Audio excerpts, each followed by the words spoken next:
আব্দুল্লাহ এসছি, ওমরের ছেলে। আম্মা আয়েশা বলছে, হ্যাঁ কি হয়েছে বাবা? পর্দার ভেতর থেকে, কি হয়েছে বাবা? বলছে, আমার আব্বাকে ছুরি মেরে দিয়েছে, 6টা ওয়ার করেছে, মেম্বারে লুটিয়ে পড়েছে, এতক্ষণ পর্যন্ত বোধহয় আর দুনিয়ায় নেই। এটা আম্মার কাছে গেছে, ওদিকে ওমর ফারুক যেটা বলার ওই অবস্থায় বলছেন, আমি আসছি সেখানে, ঠিক আছে? আম্মাকে বলছে, তো কেন এসছো বাবা? বলছে, আম্মা এসেছিলাম, আমার আব্বার ইচ্ছা যে রাসূলুল্লাহর পাশে যে জায়গা আছে আবু বকর সিদ্দিকের পাশে, ওই জায়গাটায় আমার আব্বা একটু শুতে চাই হুজুর। আপনার ঘর, আপনি যদি ইজাজত দেন আব্বা শুতে পারে, আপনি ইজাজত না দিলে ওমর ফারুক আমার আব্বা বলেছে আমাকে আম কবরস্থান জান্নাতুল বাকিতে দাফন করে দিন। আম্মা ফাতেমা, আম্মা আয়েশা কাঁদছেন। আমার রাসূল, যে আমরা একটা গজলে শুনি না, যে দুই পাশে দুই সাথী রয়, মাঝখানে আমার নবী জিন্দা শুয়ে রয়, শুনেছি না? ব্যাপারটা এইরকম নয়, যদিও গজলের মধ্যে দিয়ে বলে, আমি ভুল ঠিক, আমি বিচারক নয়, তবে ব্যাপারটা এরকম নেই, বরং এইরকম হওয়া দরকার, ঠিক আছে? পাশাপাশি দুই সাথী রয়, এক পাশে আমার রাসূল জিন্দা শুয়ে রয়। কিরকম? আঙুলটা লক্ষ্য করুন, আমার বাড়ি 2 আঙুল, এই যে আঙুলটা দেখেছেন, রাসূলুল্লাহ, আবু বকর সিদ্দিক, ওমর ফারুক। সুবহানাল্লাহ। মসজিদুন নববীতে যখন ঢোকার, জান্নাতুল রিয়াজুল জান্নাতে যখন ঢুকবেন, তখন এইটা মাথায় রাখবেন, প্রথমে আমার রাসূল আছেন, পাশাপাশি দুই সাথী রয়, এক পাশে আমার নবী জিন্দা শুয়ে রয়। এই যে পাশাপাশি দুই সাথী, তার একটু পাশে আমার রাসূল, একটু গ্যাপ, ঠিক এইরকম। বোঝা গেছে তো নাকি? নবীজি, আবু বকর সিদ্দিক, ওমর ফারুক। আর তা নাহলে কি হবে? যদি বলেন মধ্যখানে আমার রাসূল, তাহলে আবু বকর সিদ্দিকের পেছন আমার রাসূলের দিকে হচ্ছে, বুঝতে পারছেন না? আবু বকর সিদ্দিকের পিছনটা আমার রাসূলের দিকে হচ্ছে, অন্যদিকে মুখটা ফিরে যাচ্ছে। সিদ্দিক আকবর এটা করতে পারবেন না, এই আরেকটা ওয়াকিয়া এসে যাবে, সে আমার পরে বলে দেবো সময় হলে। আম্মা আয়েশা ওই সময় বলেছিলেন, এই আব্দুল্লাহ, আমার বড় ইচ্ছা ছিল যে পাশে, আব্বার পাশে যে জায়গাটা আছে ওই জায়গাটায় আমি আয়েশা শোব, কিন্তু তোমার আব্বার আমি শান, আমি রাসূলুল্লাহর কাছে যা শুনেছি, আমি ওই জায়গাটা তোমার আব্বাকে দিয়ে দিলাম, কারণ এক রাত্রিতে আমি রাসূলের সঙ্গে একটা সুন্দর মহাব্বতের সময় পার করছিলাম। আমার কোলে আমার জান, তিন দুনিয়ার বাদশা আমার রাসূল আমার কোলে মাথা দিয়ে এক সময় শুয়েছিলেন, আসমানেতে তারকা ভর্তি, তারকার ফুল ফুটে গেছিল। আমি আল্লাহ রাসূলকে জিজ্ঞাসা করলাম, হাল ইয়াকুন আহাদুন মিনাল হাসানাতি আদাদা নুজুমিস সামাই, হে আল্লাহর রাসূল, আসমানে কত তারা দেখুন, আকাশ ভরে গেছে তারকায়, হে রাসূল, আসমানে যত তারকা আছে, এই তারকা পরিমাণ পৃথিবীর জমিনে থেকে আল্লাহ কাউকে নেকি দান করেছে। আমার রাসূল কোনো চিন্তা না করে এক কথাই বলেছিলেন, ক্বালা উমারা, আমার নবী বলেন, এত আসমান ভর্তি তারা পরিমাণ যদি কারণে কি থাকে, ওটা তোমার আব্বা ওমরের নামায় আমলে আছে। এই শান শোনার পরে আমি কি করে তোমায় না বলি বলো তো? যাও, আমি হুকুম দিয়ে দিলাম। পরে এই হাদিসটা একটু লম্বা আছে। আম্মা আয়েশা, মেয়ে তো আব্বার কথা জিজ্ঞেস করবে, আম্মা আয়েশা জিজ্ঞাসা করছে, হুজুর, ওমর ফারুকের যদি অত নেকি হয়, তাহলে আমার আব্বা আবু বকরের কত নেকি? তো নবীজি বলেছিলেন, ওমর ফারুকের আকাশ ভর্তি তারকা পরিমাণ নেকি তোমার আব্বার একটা নেকি সমতুল্য। সুবহানাল্লাহ, জোরে বলেন সুবহানাল্লাহ। একটা নেকি পরে যেটা বলছিলাম, এদিকে ওমর ফারুক রাদিয়াল্লাহু আনহু মসজিদে লুকিয়ে যে বলছে, শোনো, আমার সময় চলে এসেছে, আমি আল্লাহর কাছে এক্ষুনি দেখা দেবো, আমার পরে খলিফা তোমরা উসমানকে যেন করতে যেও না, কারণ উসমান হচ্ছে উমাইয়া পরিবারের মানুষ, আর উসমান রাদিয়াল্লাহু আনহুকে আমার রাসূল বলছেন সাদা দিলের মানুষ, বড় নরম নাজুক লজ্জাটে মানুষ, মুখের উপরে কাউকে কিছু বলতে পারে না, অতএব উসমান গনিকে খলিফা যেন করো না, এটা আমার মত। কারণ যদি উসমান গনিকে খলিফা করো, ওর ওই নরমিয়াতের ওই সাদা পানের সুযোগ নিয়ে যত ওর পরিবারের নতুন মুসলমান হয়েছে যারা পরবর্তীতে, একটা জিনিস আপনারা ক্লিয়ার হন, আবু বকর সিদ্দিক সাহাবা, হ্যাঁ কিনা বলেন, বুঝতে পারছেন তো নাকি? ওমর ফারুক সাহাবা, উসমান গনি সাহাবা, হযরতে আলী সাহাবা, সাহাবা কিনা? আর যে ব্যক্তি আল্লাহ রাসূলের চাচা আমিরে হামজাকে মেরেছিল, ওয়াহশী গোলাম, পরবর্তীতে ইসলাম আপনার মক্কা বিজয়ের পরে সেও মুসলমান হয়েছিল, সেও সাহাবা। নবী বলেছিলেন তোর মুখ দেখাবি না আমায়, তোকে আমি মাফ করে দিলাম। এই আবু বকর সিদ্দিক, ওমর ফারুক, উসমান গনি, খোলাফায়ে রাশিদিন, আশারে মুবাশশিরা, এরাও সাহাবা আর উনিও সাহাবা। দুই সাহাবা কি এক হতে পারে? এই জায়গাটাই বোঝা। আস-সাবিকুন আল-আউয়ালুন, প্রথম এবং পূর্ববর্তী। মুহাজির হবে, আনসার হবে, প্রত্যেকের উপর আল্লাহ খুশি আছে। এটা সাহাবাদের তিনটে ভাগ করা হয়েছে। একটা হচ্ছে ইসলামের প্রথম দিন থেকে নিয়ে সুলহ হুদাইবিয়া পর্যন্ত, ফার্স্ট ক্লাস। সুলহ হুদাইবিয়া থেকে ফাতহ মক্কা পর্যন্ত, সেকেন্ড ক্লাস। মক্কা বিজয়ের পরে আর কোনো উপায় নেই, মুসলমান হয়ে যেতে হবে। সব মুসলমান হয়েছিলেন, ওনারা তুলাকা সাহাবা, সাধারণ ক্ষমা প্রার্থী। পরিষ্কার হলো তো নাকি? এটা হচ্ছে সিস্টেম। তিন শ্রেণীর সাহাবা আছে। তো এই যে তিন শ্রেণীর যারা লাস্ট উমাইয়া থেকে মুসলমান হয়েছিল, বললো উসমান গনি যদি খলিফা হয়, ওই উমাইয়ারা 8টা প্রদেশে যে ইসলামিক দুনিয়াকে ভাগ করেছি আমি, সেই গভর্নর গুলোকে সরিয়ে দিয়ে সব নিজেরা সেখানে গিয়ে বসবে আর সব তছনছ করে দেবে, গন্ডগোল করে দেবে। যাই হোক, তো কাকে করা হবে? বলছে শোনো, আমি 6 জনের নাম বলে দিচ্ছি। আব্দুর রহমান বিন আউফ, তালহা, জুবাইর, হযরত আলী, সাদ ইবনে আবি আক্কাস, আর আপনার তালহা, জুবাইর, হযরত আলী, সাদ ইবনে আবি আক্কাস আর উসমান গনি। 6 জন। আমি 6 জনের নাম ঠিক করে দিলাম। 6 জনের মধ্যে যদি কোনো মতামত না হয়, ভাগ হয়ে যায় 3 জন 3 জন, তাহলে এই যার মধ্যে আব্দুর রহমান বিন আউফ যে 3 জনের মধ্যে থাকবে, ওদের 3 জনের একজনকে তোমরা খলিফা করবে। এটা রাজতন্ত্র না গণতন্ত্র? সকলে জোরে বলুন, এটা রাজতন্ত্র না গণতন্ত্র? যে সবার মত প্রকাশ করছে। তো ওমর ফারুক ইন্তেকালের পরে সবাই মিলে এক কথাই বললো আলী হবে। আলী আর উসমান গনি।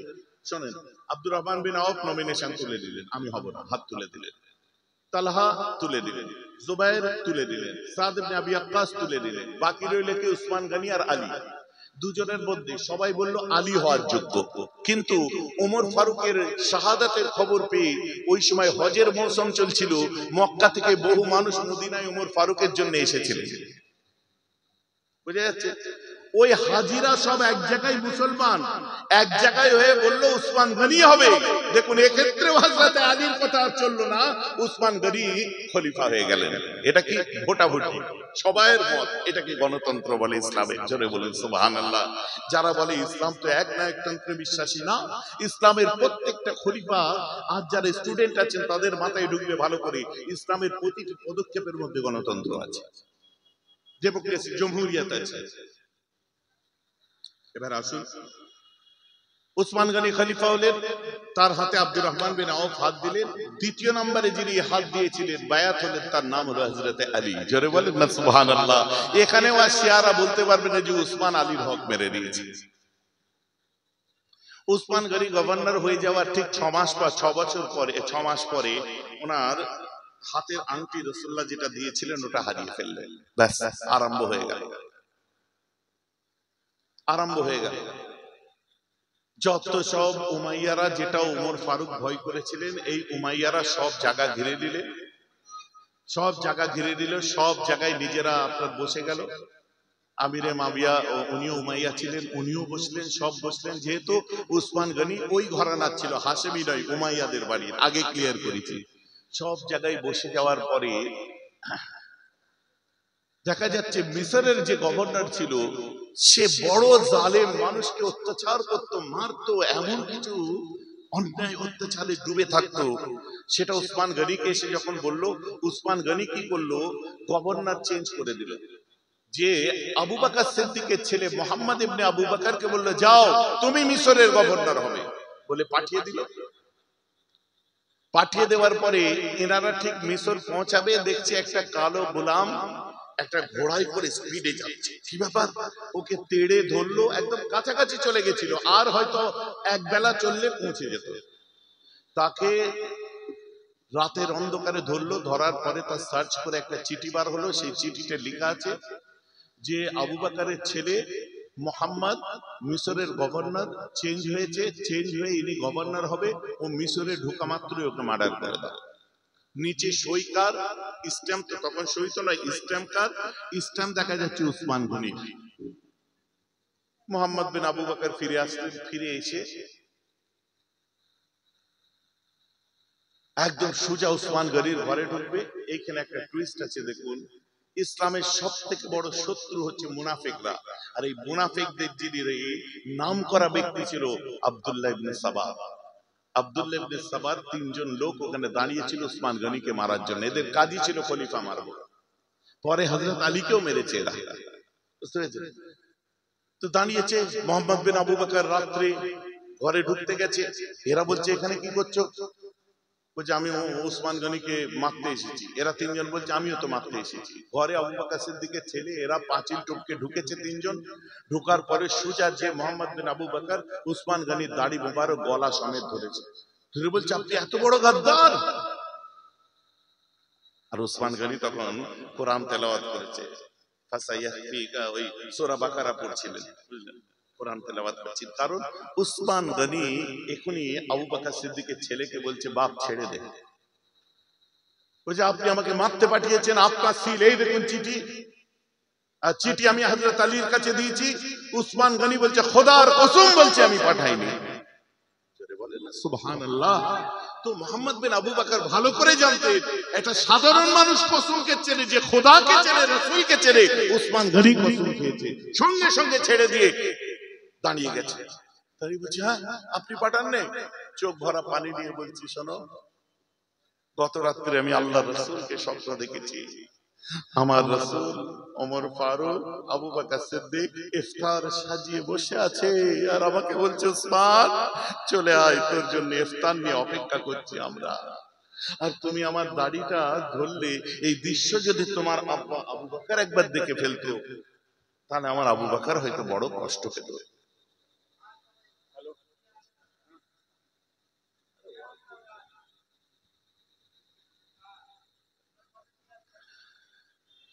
আবু বকর বড় কষ্ট পেত। হ্যাঁ আপনি তাহলে এটা করেন না? মানে না, প্রশ্নই আসছে না, বেরিয়ে চলে গেল। আর এই তিনজন মানুষ উসমান গনিকে ওয়ার করে দিল। হযরতে নাইলা কে উসমান গনির স্ত্রী হাত বাড়ালেন, তিনটে আঙুল কেটে পড়ে গেল। উসমান গনিকে মেরে দিল, কোরআনের উপরে উপুড় হয়ে পড়লেন, কোরআনে রক্ত লাগলো। আজও মদিনার মিউজিয়ামে ওই কোরআনটা রাখা আছে। উসমান গনি শাহাদাত হয়ে গেল। হই হুল্লোড়, বিশাল চিৎকার চেঁচামেচি, রাতের অন্ধকারে। উসমান গনির তখন শত্রু হয়ে গেছিল সব, জানেন তো, যেহেতু মোহাম্মদ বিন আবু বকর ছেড়ে গেলে ব্যাপার নয়। রাতের অন্ধকারে উসমান গনিকে দাফন করা হলো। দুদিন পরে 17 জন মাত্র আপনার জানাজায় শরীক হয়েছিল। এখন খলিফা কে হবে? সকলে বলছে হযরত আলী। তড়িঘড়ি হযরত আলীকে খলিফা করে দেওয়া হলো। এই জায়গাটা আমি একটু বাদ দেবো, কারণ আম মানুষ বুঝতে পারবেন না। সকলে মেনে নিয়েছিল, কিন্তু সিরিয়ার যিনি গভর্নর ছিলেন তিনিও উমাইয়া।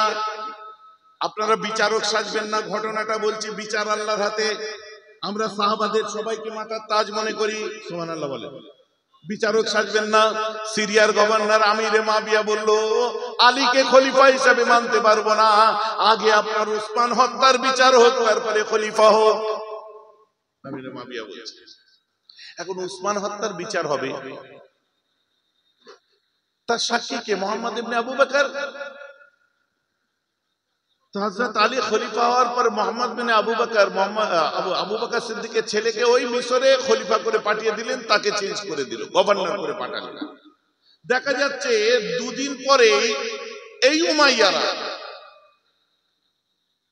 দুদিন পরে তাকে মারধর করে, এখানে আরেকটু আছে আমি চেপে গেলাম, যে গাধা ছালের মধ্যে জড়িয়ে আগুন দিয়ে পুড়িয়ে মেরে দিল। কাকে? আহারে, আমাদের সিদ্দিক আকবরের সাহেবজাদাকে, আমাদের পূর্বপুরুষ ছিলেন। বলেন না সুবহানাল্লাহ। দুনিয়া থেকে চলে গেলেন মুজাদ্দিদ জামানের পূর্বপুরুষ তিনি ছিলেন। বলেন সুবহানাল্লাহ। এখন আমার কাছে কথা হচ্ছে, উসমান হত্যার বিচারের জন্য যদি প্রকৃতপক্ষে আলীকে না মানা হতো, তাহলে উসমানকে কে মেরেছিল তার সাক্ষী তো মোহাম্মদ বিন আবু বকর, তাকে মেরে দেওয়া হলো কেন? উনার কি দোষ ছিল? এইখানে ইসলামিক রাজনীতি লুকিয়ে আছে। সব জায়গায় সব মেনে নিল। সিরিয়ার গভর্নর, শাম দেশের যিনি আমিরে মাবিয়া, তিনি একা ওখানকার খলিফা হয়ে রইলেন, হযরতে আলীকে মানতে পারলেন না। এখানে বিচারক সাজবেন না, ঘটনাটা হচ্ছে এটাই।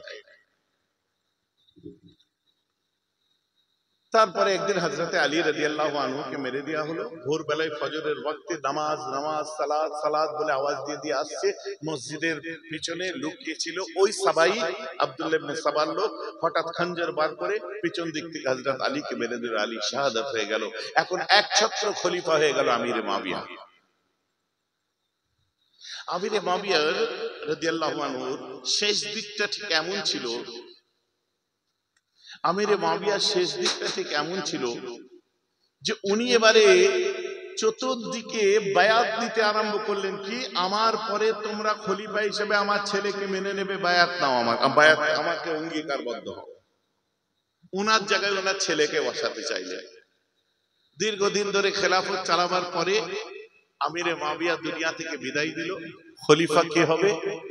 এজিদ খলিফা হবে, যেহেতু উনি বায়াত দিয়েছিলেন। তো তারা আমিরে মাবিয়ার কাছে যারা বায়াত দিয়েছিল যে আমরা এজিদকে মেনে নেব, আমিরে মাবিয়া দুনিয়া থেকে বিদায় নেওয়ার পর রাদিয়াল্লাহু আনহু ইন্তেকালের পরে তারা আবার সব পাল্টি মেরেছে যে না, উনি চলে গেছে, এজিদকে আমরা মেনে নিতে পারবো না, আমাদের হুসাইন চাই। তো ওই সময় একটা অকথ্য অত্যাচার চলছিল।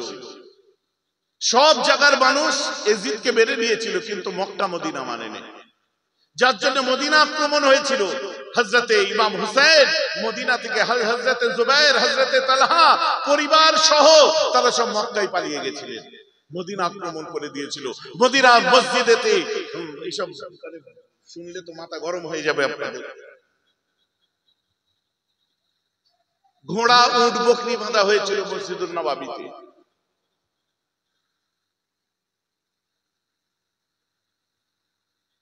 জিন্দিক দ্বারা পাথর বর্ষণ করা হয়েছিল, পাথর ছোঁড়া বর্ষণ হয়েছিল। যখন ইনি মক্কায় আছে, তখন কুফা থেকে, কুফার গভর্নর যিনি ছিলেন খুব ভালো মানুষ ছিলেন, কুফা থেকে ইনাকে খবর দেওয়া হলো যে কুফার মানুষেরা এজিদকে মেনে নিতে পারছে না, আমরা হুসাইনকে মানতে চাচ্ছে। প্রায় 10,000 মানুষ বায়াত দিয়েছে, 1 লক্ষ মানুষ আপনার কাছে বায়াত হবে, আপনি কুফায় চলে আসেন। ওয়াজটা বোঝা যাচ্ছে তো নাকি? আপনি কুফায় চলে আসেন। ওই সময় মুসলিম বিন আকিল, একে ইমাম হুসাইনের চাচাতো ভাই, মুসলিম বিন আকিলকে পাঠিয়ে দেওয়া হলো, যাও তুমি খবর দাও। সেখানে যে খবর দিল সবকিছু, সেও বলছে না, খবর ঠিকই আছে, এই আছে। এই রাতারাতি এই এজিদের দল ওখানে ওই ভালো মানুষটাকে, বশির আনসারী, এই ভালো মানুষটাকে পরিবর্তন করে দিয়ে ওখানে একটা জালিমকে বসিয়ে দেওয়া হলো, উবাইদুল্লাহ বিন জিয়াদ। এই উবাইদুল্লাহ বিন জিয়াদ কে ছিল একদম নৃশংস খুনি, একদম বর্বর প্রকৃতির মানুষ। দিনে দুপুরে আপনার মার্ডার করে দেয় এমন মানুষ। জালিমকে সেই কোফায় যে বসিয়ে দিল, যারা বায়াত দেবে বলেছিল নিরীহ মানুষ, তাদের গর্দানে তলোয়ার রেখে সব আবার এজিদের দিকে ঘুরিয়ে দিয়েছে। এখন যখন খবরটা মক্কায় চলে আসছে যে আপনি কুফায় যান, ওই সময় তালহা, জুবাইর রাদিয়াল্লাহু আনহুমা ইনারা বলছেন কিনা যে শোনো হুসাইন, তুমি কুফায় যেও না, ওদেরকে বিশ্বাস করো না, কারণ ওরা কখন পাল্টি হয়ে যাবে কোনো ঠিক নেই, কারণ ওখানে গভর্নর চেঞ্জ হয়ে গেলেই কিন্তু মুশকিল আছে। আর ঠিক সেই জিনিসটা হয়েছে। তুমি বরং মিশরে চলে যাও, ওখানে তোমার মহব্বতের মানুষ।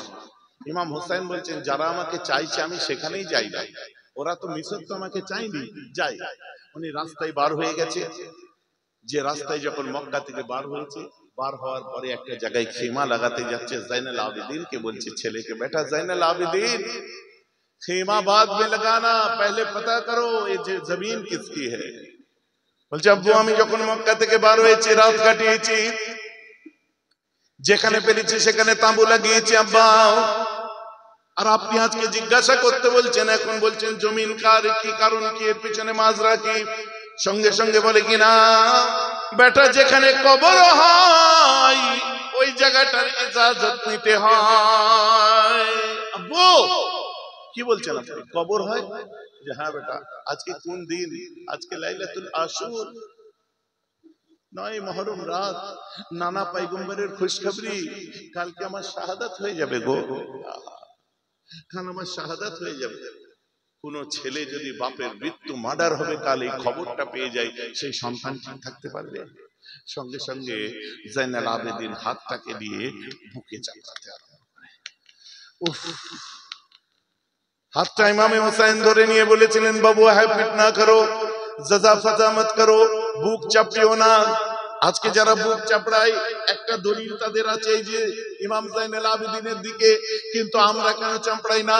ইমাম হোসেন তাকে রুখে দিয়ে বলেছিলেন, আজকের রাত্রে বুক চাপড়াতে হয় না, বরং আজকের রাতটাকে দুটো ভাগ করে নাও, অর্ধেক রাত আল্লাহর কোরআনকে তেলাওয়াত করো আর অর্ধেক রাত তোমরা নামাজ পড়ো। আমরা কি করি? ইমাম হোসেনের শেখানো পদ্ধতি, অর্ধেক রাত নামাজ পড়ি আর কোরআন পড়ি আর রোজা রাখি দিনের দিনে। দুটো রোজা কিন্তু মহরমে, অতএব যেটা বারণ করেছে সেটা আমরা করব না। ওয়াজ বোঝা যাচ্ছে তো, সব কিছুর ভেতরে কিছু না কিছু আছে তো একটা। মন মেজাজ বড় খারাপ।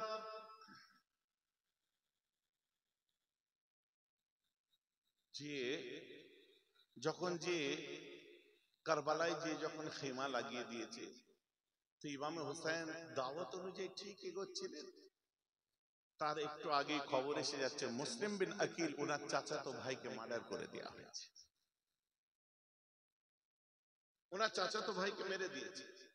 সকলে বললো ফিরে যাব, সবাই বলছে না আমরা ফিরবো না। আবার কেউ বলছে না ভাই গেছে, কেউ বলছে না মুসলিম বিন আকিলের ছেলেও ছিল, বলছে আমার বাপ গেছে যখন আমরাও যাব সেখানে, দেখবো একবার পরে। ইমাম হুসাইন বলছে পিঠ দেখানো আমি নানার কাছে শিখিনি, আমি সামনে এগিয়ে যাব। বলেন সুবহানাল্লাহ। যে কারবালায় গেলেন, ওই যে আগে একটা নাত বলছিলাম না, সুনো কুফা ওয়ালো মুসাফির না সমঝো मैं आया नहीं हूं बुलाया गए हैं। সত্যি তো ডাকা হয়েছে, ডাকা হয়েছিল কিনা যে আপনি চলে আসেন, বায়াত চিঠি 10,000 চিঠি। হঠাৎ করে প্রথম একটা দল এসে গেল, ইমাম হুসাইনের সামনে এসে রুকে দিয়ে বললেন, হুসাইন তুমি বায়াত গ্রহণ করো, তুমি বায়াত গ্রহণ করে নাও, ইয়াজিদকে নেতা বলে মেনে নাও, তা না হলে তোমাকে এখান থেকে যাওয়া নিয়ে যাওয়া যাবে না। উবাইদুল্লাহ বিন জিয়াদ আরো 4,000 সোলজার পাঠিয়ে দিল। পাঠিয়ে দেওয়ার পরে যার মধ্যে জালিম আমার ছিল, শিমার ছিল, ফুরমুলা ছিল। ফুরমুলা জি বলেছিল এরপরে আমি আসছি, এসে বলছে ফিরে যাও, আর তা নাহলে এক্ষুনি তোমাকে এখানে মেরে দেওয়া হবে। টানতে টানতে এমন একটা জায়গায় নিয়ে যাওয়া হলো, ফুরাত নদীর তীরে একটা জায়গায় যেখানে পানি পাবে না, সেখানে নিয়ে যে তাদেরকে আটকে দেওয়া হলো, পানি বন্ধ করে দেওয়া হলো। যদিও তারা পানি আনতে সক্ষম হয়েছিলেন, সকলে বলুন আলহামদুলিল্লাহ, পানি আনতে সক্ষম হয়েছিল। তারপরে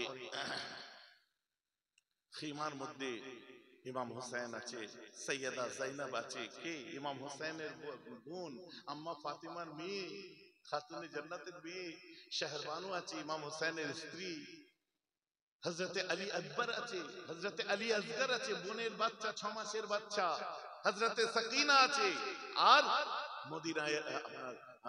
মদিনায় আছে সুগরা, বড় বোন ইমাম হুসাইনের বড় মেয়ে। জাইনুল আবেদিনের মনটা খারাপ। পরবর্তীতে শোনা যাচ্ছে হযরতে জাইনাব বর্ণনা করে, চোখটা সন্ধ্যার সময় একটু লেগে গেছে, সন্ধ্যার সময় চোখটা লেগে গেছে, ইমাম হুসেনের চোখ লেগে গেছে, আর ওদিকে জালেমের দল চিৎকার করছে। হযরতে সাইয়েদা যায়েনব ভাইকে এসে চিৎকার করে বলে, ভাইজান উঠে পড়ো, ওরা এসে গেছে। ইমাম হুসেন উঠে বলছে, হ্যাঁ ওরা এসে গেছে, ওরা এসে গেছে, আমিও দেখেছি। বলছে কার কথা বলছো? বলছে ওই জালেমের দল এসে গেছে, ওয়াইদুল্লাহ বিন জিয়াদের সোলজার গুলো, জালেম গুলো এসে গেছে তোমাকে মারতে। ইমাম হুসেন বলে, আমি স্বপ্ন দেখছিলাম রে বোন, আমি স্বপ্নে আমার নানা জানকে দেখছিলাম। আমার নানা ওমর ফারুক, আবু বকর সিদ্দিক, আবু বকর সিদ্দিক, উসমান গনি, আমার নানা জান চোখ ভরা পানি নিয়ে এসে গেছে। আব্বু ছিল না? ইমাম হুসাইন বলছে, আব্বু অনেক পিছনে দাঁড়িয়ে পাগলি দিয়ে চোখ করছে, আর আমার দিকে করুণ দৃষ্টিতে আব্বা তাকিয়ে আছে। আম্মা ছিল না? আমাকে নানা এসে ইস্তেকবাল করতে এসেছে, আমার নানা। বলুন না সুবহানাল্লাহ। নানা আমাকে স্বাগত জানাতে এসেছে, আয় বাচ্চা চলে আয়। উম্মে সালমা তো স্বপ্ন দেখেছিলেন। ইমাম হোসেনের শাহাদাতের পরে উম্মে সালমা স্বপ্ন দেখলেন যে দরজায় এসে কড়া নাড়ছে। ঘুম ভেঙে দরজা খুলে দেওয়ার পরে দেখে রাসূলুল্লাহ দাঁড়িয়ে আছে। চুল মোবারক, বড় চুল ছিল, চুল মোবারকে ধুলো বালি ভর্তি। আমার জান, আমার রাসূলের, আমাদের কলিজা চুল মোবারক ধুলোই লতপত হয়ে আছে, ভুরুতে ধুলো লেগে আছে, দাড়ি মোবারক ধুলোতে আছে, কাপড় জামা এলোমেলো হয়ে আছে। আমার রাসূল করুণ দৃষ্টিতে তাকিয়ে বলছে, উম্মে সালমা উঠে পড়। কি হয়েছে হুজুর? হুজুর কি হয়েছে? আমার হুসাইন আর দুনিয়ায় নাই, আমার হুসাইনকে মেরে দিল ওরা, এখনই ওরা আমার হুসাইনকে মেরে দিয়েছে। যা ওই বালিটা দিয়ে দেখ। আমার রাসূল একটা বালি দিয়েছিলেন, যার উম্মে সালমাকে বলেছিলেন, জানি জিবরাইল ফাখবরনি আন্না ইবনে আল হুসাইন বা'দা মিন্নি বিআরদিল ইরাক ইয়াকুলুহা কারবালা। আমার পরে আমার নাতিকে মেরে দেওয়া হবে, ইরাকের সরজমিন হবে, আর যেখানে মার্ডার করা হবে ওই জায়গাটা কারবালার প্রান্ত হবে। বালিটা রেখে দে, মাটিটা রেখে দে। ইজা তাহাওয়ালাত তুরবাতুন বিতুরবাতিল হামরা ফাকাত কুতলা। যখন দেখবে এই বালির রংটা, মাটির রংটা পরিবর্তন হয়ে লাল বর্ণের হয়ে গেছে, জানবে আমার হোসেন আর দুনিয়ায় নাই। উম্মে সালমা দৌড়ে ঘরের মধ্যে, চমকে ঘুম ভেঙে গেছে, উঠে গিয়ে বালিটাকে উপর থেকে পেড়ে নিয়ে এসেছে। মাটিটা কারবালার মাটি, রাসূলুল্লাহ যেটা দিয়ে গেছিলেন। দেখে মাটির রং লাল। উম্মে সালমা কাঁদছে, হুসাইন আর দুনিয়ায় নেই। সত্যি তখন এমন হচ্ছে, সাইয়েদা যায়েনব ওই সময় পরে শোনাচ্ছে, আমি স্বপ্ন দেখলাম, আমি স্বপ্নে কারবালার জমিনটাকে দেখতে পাচ্ছিলাম, আর কারবালার জমিনে উপর থেকে একটা চাঁদের আলো পড়ছে, আর ওই চাঁদের জ্যোৎস্নার মধ্যে একজন মহিলা বোরখা পরিহিত অবস্থায় কারবালার মাটিটাকে ঝাড়ু দিচ্ছে। আমি আস্তে আস্তে আগিয়ে গিয়ে বলি, আসসালামু আলাইকুম, মান আনতে, কে আপনি? আসসালামু আলাইকুম, মান আনতে, কে আপনি? আসসালামু আলাইকুম, মান আনতে, কে আপনি? বলছে, আমি যখন গলাটা শুনলাম আমার হোশ উড়ে গেছে, ওটা কেউ নয়, ওটা আম্মা জান ঝাড়ু দিচ্ছিলেন। আমি বললাম, মা আপনি এই জায়গাটা ঝাড়ু দিচ্ছেন কেন? বলছে, আমার হুসাইন বড় নাজুক ছিল, ছোট থেকে কোনো শক্ত জায়গায় শুতে পারতো না, কোনো আপনার ওকে নরম জায়গায় আমি শুইয়ে রাখতাম, আর আমি আলমে আরওয়াহ থেকে দেখছিলাম কারবালা জমিনে খোঁচা খোঁচা পাথর পড়ে আছে। আমার বাচ্চার লাশটা পড়বে, আমার বাচ্চার পেটে যদি পাথর ফুটে যায়, আমি ফাতেমা সহ্য করতে পারিনি। আমি আলমে আরওয়াহ থেকে এসে জমিনটা নিজের হাতে একটু ঝাড়ু দিয়ে রাখছি।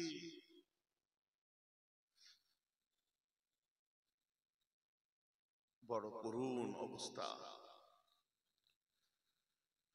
ইমামে যায়নুল আবেদিন, ইমামে যায়নুল আবেদিন কোরআন তেলাওয়াত করছে, বাচ্চা মেয়ে মাসুম সাকিনা আব্বাকে এসে বলছে, আব্বু ভাইজান কোরআন পড়ছে, আম্মা জান কোরআন পড়ছে, ফুফি জান কোরআন পড়ছে, সব ভাইজানেরা কোরআন পড়ছে, আব্বু আমাকেও একটু কোরআন শিখিয়ে দিন। ইমাম হোসেন বলছে, বসো মা, কোলে বসে বলছে পড়ো আউযু বিল্লাহি মিনাশ শাইতানির রাজিম। বাচ্চা পড়লো আউযু বিল্লাহি মিনাশ শাইতানির রাজিম, বিসমিল্লাহির রহমানির রহিম। বাচ্চা বিসমিল্লাহ পড়লো। ইমাম হোসেন আলহামদুলিল্লাহি রাব্বিল আলামিন বলার সাথে সাথে ডুকরে কেঁদে উঠলো। বাচ্চা মুখে হাত বলেছে আব্বু কাঁদছেন কেন? ইমাম হোসেন বলেছিল বাচ্চা কোরআন তো শুরু করালাম, কোরআন পড়া আরম্ভ করালাম, বোধহয় কোরআন তোমাকে আমি খতম করাতে পারবো না। বাচ্চা সোনার ময়না বাচ্চা। এইবারে একের পর এক হযরতে সৈয়দা আপনাকে বলে জাইনুল আবেদিনের বাজু কলম হলো, হযরতে আব্দুল্লাহ ইবনে আব্বাসের দুই হাত কেটে নেওয়া হলো, হযরতে আলী আকবরের জওয়ানির উপর ঘোড়া দৌড়ে দেওয়া হলো।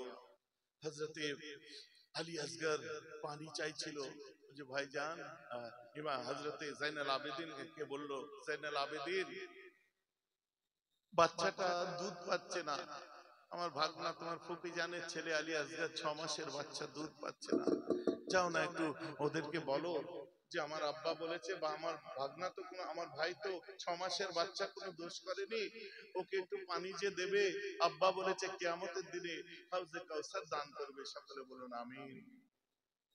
আগিয়ে গেছে তাকবীর দিন, নারে তাকবীর, নারে তাকবীর। জনাব হযরত পীরজাদা মৌলানা जुनैद सिद्दीकी साहिब